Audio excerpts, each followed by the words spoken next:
All right, gents, here you go. You asked for it. You're getting a video. I'm going to show you how I do the spun fur bodies for my Flymphs. The License Ring style. I'm wearing my Rocky shirt for Pennsylvania because that's where he was from. So he used to do the spun bodies on his leg, and you can do it on your leg too, or you can use one of these cool little Clark spinning boxes. This beautiful one is made by Rob at Creekside Kabari. Instead of using a sticker in the middle, he has a light colored piece of wood, and hopefully you can see there's some notches here on the side, a little pin, there's a notch here and then a notch down here, and I'll show you how those work. So to spin the bodies, they use silk, Pearsall's gossamer silk. I'm going to use kimono silk here, number 301. It's primrose. I don't know if you can see the color is yellow. And then for the fur mix, I'm going to use a little bit of muskrat, hare, ear, and squirrel. I've took the liberty of mixing some ahead of time. And the way this works is you spin the fur onto the silk, and to get it to stick to the silk and then to solidify there as you twist it, you use a little bit of wax.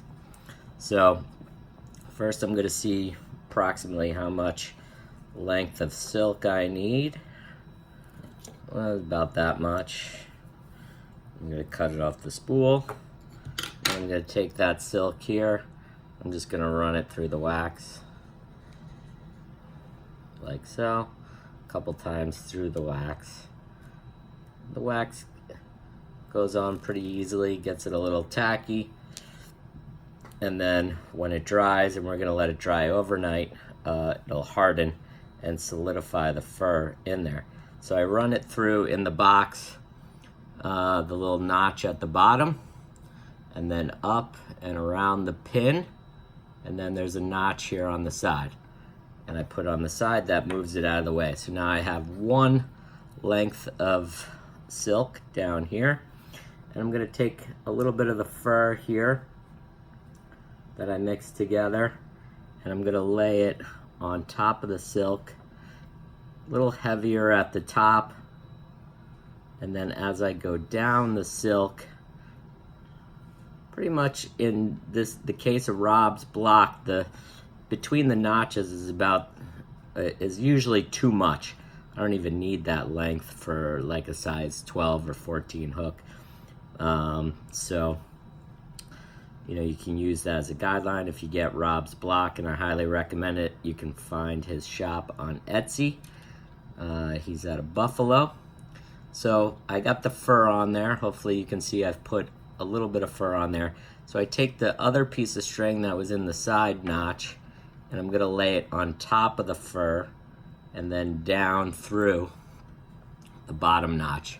I'm gonna go a little closer to the camera here so you can see how the fur is on there, kind of heavy up near the top, a little looser down near the bottom.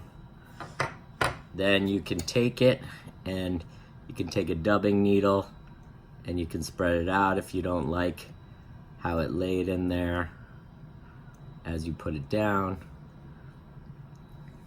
Move it around a little bit. Now the spinning part, you're going to spin the hanging threads down here. You can do that by hand, or you can use some English hackle pliers and just hang it there. I don't know, hopefully you can see this. And then I just give it a spin. Okay. A spin like that. And then you'll see as I release the tension, I don't know if you can see, but it twists the fur onto the thread. Hopefully you can kind of see that. Then I'll put it back in the notch, and I can do it again. Whoops, sorry. Spin this. Create a little more tension. Then release it from the notch. Hopefully you can see. that it spins. I'll do it even one more time.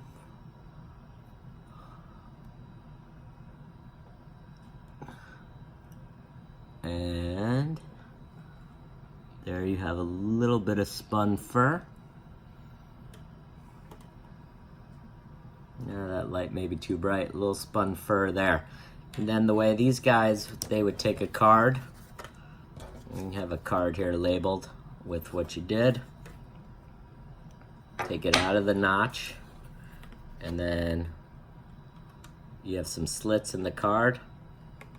Put the item through there. The dubbing brush or this spun silk, whatever you want to call it. I've heard different names. And you can just put it on the card like that. And then another notch here at the bottom.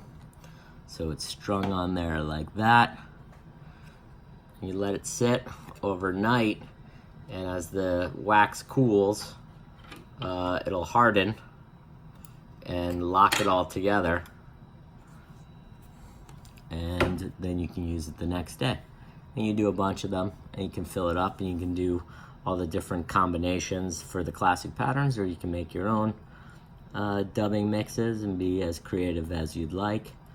And then we'll let this harden overnight, and we'll do a little video on how to make the fly tomorrow. All right, bye.